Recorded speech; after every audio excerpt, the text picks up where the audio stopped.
Hello everyone, সেদিন চলে গিয়েছিলাম গাজীপুরের মধ্যে খুব সুন্দর একটি রেস্টুরেন্ট, সেটা হচ্ছে গাজীপুর গার্ডেনিয়া।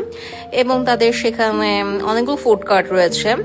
সো তাদের প্লেসটি যেমন বড় তেমনই অনেক কমলা প্লেস রয়েছে, বাচ্চাদের খেলাধুলার জোন রয়েছে।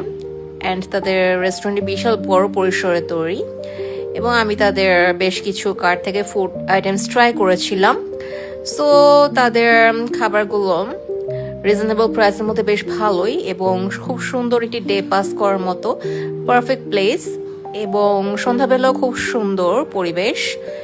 আর তাদের সেখানে বিভিন্ন ধরনের স্টল রয়েছে, ফুড স্টলস। তোমরা তোমাদের ইচ্ছা মতো ফুড ট্রাই করতে পারো সেখান থেকে।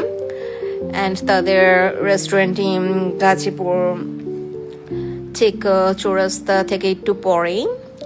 এবং সেখানে তাদের আইটেমসগুলো বেশ ভালো ছিল। আমি ট্রাই করেছিলাম তাদের চাউমিন, কোল্ড কফি, ফুচকা সহ কাবাবস এবং ওয়াফলসও রয়েছে। সো তোমরাও তাদের সেখান থেকে তোমাদের ইচ্ছে মতো ট্রাই করতে পারো। এবং তাদের রামাদান উপলক্ষেও ইফতার প্ল্যাটার্স রয়েছে। সো তোমরা যারা ঢাকার ভিতরে থাকো বা ঢাকার বাইরে থাকো অবশ্যই এটা ভিজিট করবে। এবং গার্ডেন আছে তাদের সেখানে, সন্ধ্যাবেলাও খুব সুন্দর পরিবেশ। সো ট্রাই করে দেখতে পারো তোমরা তাদের ফুডগুলো।